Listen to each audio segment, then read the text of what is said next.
नमस्कार। Public news देख रहे हैं आप। दिल्ली की राजनीति और न्यायिक गैलरियों में इस वक्त एक अभूतपूर्व स्थिति बनी हुई है। अरविंद केजरीवाल की अदालती उपस्थिति केवल एक कानूनी प्रक्रिया नहीं बल्कि एक उच्च स्तरीय राजनीतिक ड्रामे का केंद्र बन गई है। यह पूरा घटनाक्रम केवल एक कोर्ट रूम की बहस नहीं है बल्कि राजनीतिक, कानूनी और जनधारणा इन तीनों के टकराव का एक जटिल उदाहरण बन चुका है। जब अरविंद केजरीवाल अदालत में पेश हुए उस दिन माहौल सामान्य नहीं था।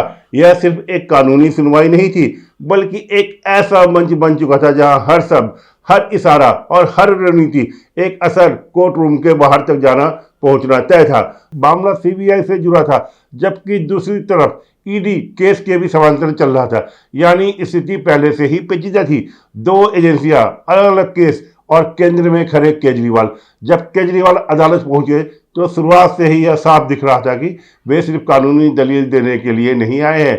उनकी कोशिश थी कि पूरे मामले को एक बड़े नैरेटिव में बदल दिया जाए, एक ऐसा नैरेटिव जिसमें वे खुद को एक पीड़ित के रूप में पेश कर सके। जैसे ही उन्होंने बोलना शुरू किया, उन्होंने कहा कि मुझे यहाँ ऐसे खड़ा किया जा रहा है जैसे कि मैं आरोपी हूँ। यह कोई साधारण वाक्य नहीं था, यह एक रणनीतिक शुरुआत थी। लेकिन सामने बैठी जज स्वर्णकांता शर्मा ने तुरंत हस्तक्षेप किया।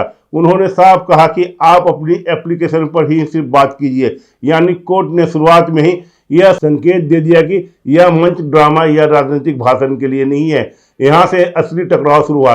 एक तरफ केजरीवाल की रणनीति, दूसरी तरफ कोर्ट की सीमाएं। केजरीवाल ने हाई कोर्ट की न्यायमूर्ति स्वर्णकांता शर्मा की बेंच के सामने एक गंभीर और विश्वासप्रद मांग रखी कि उन्हें इस मामले की सुनवाई से हट जाना चाहिए। केजरीवाल का मुख्य तर्क यह है कि चूंकि न्यायमूर्ति शर्मा पहले उनकी जमानत याचिका को खारिज कर दिया था और जांच एजेंसियों के कुछ तर्कों को सही माना था, इसलिए उन्हें डर है कि भविष्य में आने वाले फैसले उनके पक्ष में नहीं होंगे। केजरीवाल ने कुछ कार्यक्रम का हवाला दिया जहां जज की उपस्थिति थी और उसे एक विशेष विचारधारा आरएसएस से जोड़ने की कोशिश की। कानूनी विशेषज्ञों के अनुसार एक जज का किसी भी सार्वजनिक कार्यक्रम में जाना और न्यायिक फैसले के पक्षपात का प्रमाण नहीं हो सकता, लेकिन इसे सार्वजनिक विपक्ष में बायस जुडिशरी की धारणा बनाने के लिए इस्तेमाल किया गया। केजरीवाल ने इसके बाद अपनी बातों को 10 पॉइंट में रखने की बात कही। यह भी एक सोची समझी चाल थी। जब कोई नेता अपना बात पॉइंट्स में रखता है तो वह उसे व्यवस्थित और तार्किक दिखाने की कोशिश करता है, लेकिन इन पॉइंट्स के पीछे असली मकसद क्या था? उनका पहला बड़ा तर्क था कि ट्रायल कोर्ट ने 3 महीने तक केस सुना, सैकड़ों पन्ने के दस्तावेज देखे और उसके बाद उन्हें बरी किया। तो फिर हाई कोर्ट इतनी जल्दी कुछ मिनटों में उस फैसले पर स्टे कैसे लगा सकता है? यह सवाल सही तौर पर बहुत मजबूत लगता है। आम आदमी भी यही सोचेगा कि अगर निचली अदालत ने इतना समय लगाया तो ऊपरी अदालत ने इतनी जल्दी फैसला क्यों लिया? लेकिन यहाँ एक कानूनी सच्चाई है। हाई कोर्ट के अधिकारी हैं कि वह निचली अदालत के फैसले को समीक्षा करे और जरूरत पड़ने पर उस पर रोक लगाए। यही बात केजरीवाल के तर्क और कानूनी वास्तविकता के बीच अंतर दिखाती है। असल में मामला यह नहीं था कि उन्हें बरी करने पर रोक लगा दी गई है, बल्कि यह था कि उस फैसले के कुछ हिस्से, खास तौर पर जांच एजेंसी की गई टिप्पणी पर रोक लगाई गई थी। लेकिन इसे जिस तरीके से पेश किया गया उससे यह धारणा बनाई गई कि पूरी राहत ही खतरे में है। यहीं से परसेप्शन की राजनीति शुरू होती है। केजरीवाल का अगला बड़ा दावा था कि जज को लेकर सवाल उठाना। केजरीवाल का मुख्य तर्क यह है कि क्योंकि न्यायमूर्ति शर्मा ने पहले उनकी जमानत याचिका खारिज कर दी थी और जांच एजेंसियों में कुछ तर्कों को सही माना था, इसलिए उन्हें डर है कि भविष्य में आने वाले फैसले उनके पक्ष में नहीं हो पाएंगे। केजरीवाल ने कुछ कार्यक्रमों का हवाला दिया जहां जज की उपस्थिति थी और उसे एक विशेष विचारधारा आरएसएस से जोड़ने की कोशिश की। कानूनी विशेषज्ञों के अनुसार एक जज किसी भी सार्वजनिक कार्यक्रम में जाना उसके न्यायिक फैसलों के पक्षपात का प्रमाण नहीं हो सकता, लेकिन इसे सार्वजनिक विमर्श में बायस जुडिशरी की धारणा बनाने के लिए इस्तेमाल किया गया। यह कदम बहुत गंभीर होता है। किसी जज की निष्पक्षता पर सवाल उठाना केवल एक कानूनी रणनीति नहीं बल्कि एक बड़ा राजनीतिक संदेश भी होता है। अगर जज हटती है तो इसे जीत के रूप में दिखाया जा सकता है, अगर नहीं हटती है तो फैसला खिलाफ आता है तो पहले से तैयार नैरेटिव काम आता है कि फैसला पक्षपाती था। यह एक दोनों तरफ से जीत वाली रणनीति होती है। पूरा विवाद ट्रायल कोर्ट, विशेष रूप से जज न्याय बिंदु जितेंद्र सिंह के फैसले और हाई कोर्ट के बीच के विरोधाभास पर टिका है। सीबीआई केस में बरी होना, ट्रायल कोर्ट ने सीबीआई के मामले में केजरीवाल और अन्य को राहत देते हुए कड़े शब्दों में जांच पर सवाल उठाए थे। जब सीबीआई इस मामले को हाई कोर्ट लेकर गई तो न्यायमूर्ति कांता शर्मा ने ट्रायल कोर्ट के उन आदेशों पर स्टे लगा दिया जिसमें जांच अधिकारियों के खिलाफ टिप्पणी की गई थी। केजरीवाल का तर्क है कि ट्रायल कोर्ट ने महीनों तक 500 पन्ने के रिकॉर्ड को पढ़कर फैसला सुनाया, जबकि हाई कोर्ट ने मात्र 15 मिनट की सुनवाई में उस केस पर रोक लगा दी। वे इसे ट्रायल कोर्ट के विवेक का अपमान बता रहे हैं। कोर्ट में बहस के दौरान एक और दिलचस्प पहलू सामने आया, कुछ पुराने मामलों का हवाला।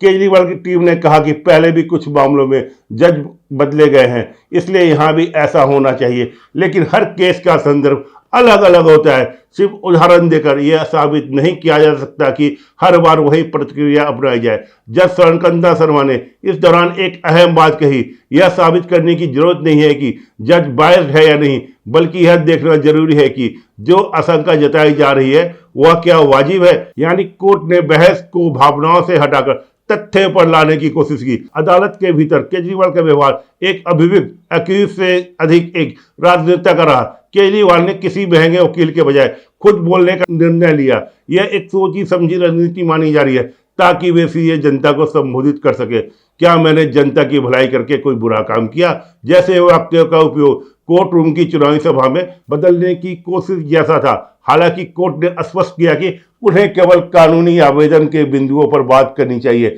भावनाओं पर नहीं। लेकिन कहानी यहीं खत्म नहीं होती। कोर्ट के बाहर भी समानांतर एक लड़ाई चल रही। कहां? सोशल मीडिया पर, वीडियो प्लेटफॉर्म पर और राजनीतिक भाषण में कुछ यूट्यूबर्स, एक्टिविस्ट और राजनीतिक समर्थकों ने इस पूरे मामले को अलग अलग तरीके से पेश करना शुरू कर दिया। आम आदमी पार्टी एक विशेष नैरेटिव सेट कर रही है। ध्रुव राठी जैसे इन्फ्लुएंसर्स के वीडियो, रवीश कुमार और अन्य पत्रकारों की टिप्पणियों के माध्यम से यह संदेश फैलाया जा रहा है कि लोकतंत्र खतरे में है, जज जो है वो सही फैसला नहीं देंगे और न्यायपालिका बिक चुकी है। यह पूरा इकोसिस्टम मिलकर एक नैरेटिव बनाता है और यही जज की राजनीति का सबसे बड़ा ताकतवर हथियार है। अब सवाल यह उठता है कि आगे क्या होगा। यदि फैसला पक्ष में आए तो सत्य की जीत, और यदि खिलाफ आए तो जुडिशरी बायस्ड है। यह रणनीति जनता के मन में अदालतों के प्रति अविश्वास पैदा करने के लिए अपनाई जा रही है।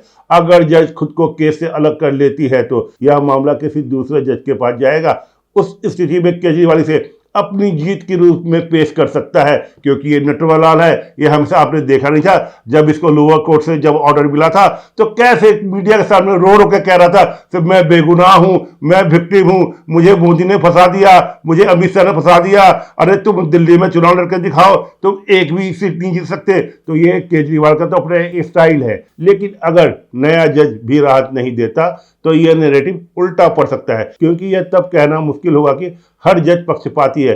दूसरी तरफ अगर जज नहीं हटती तो फैसला केजरीवाल के खिलाफ आता है तो पहले से तैयार कहानी काम आ जाएगी कि सिस्टम उनके खिलाफ है। यानी हर स्थिति के लिए पहले से ही रणनीति तैयार है। इस पूरे घटनाक्रम में सबसे अहम बात यह है कि अदालत सिर्फ न्याय देने की जगह नहीं रह गई है, यह एक पब्लिक स्टेज भी बन चुका है।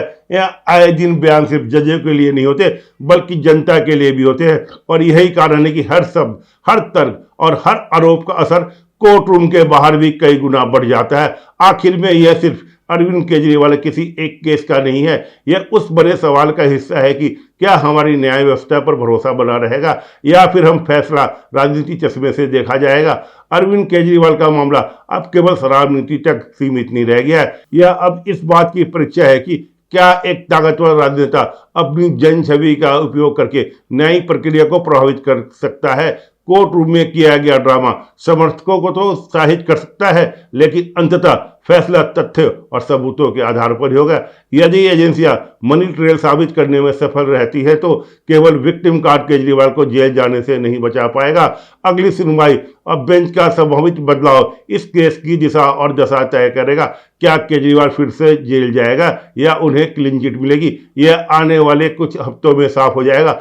आने वाले दिनों में जो भी फैसला होगा, चाहे वो सीबीआई केस में हो या ईडी केस में हो, यह सिर्फ कानूनी परिणाम नहीं बल्कि राजनीतिक असर भी लेकर आएगा।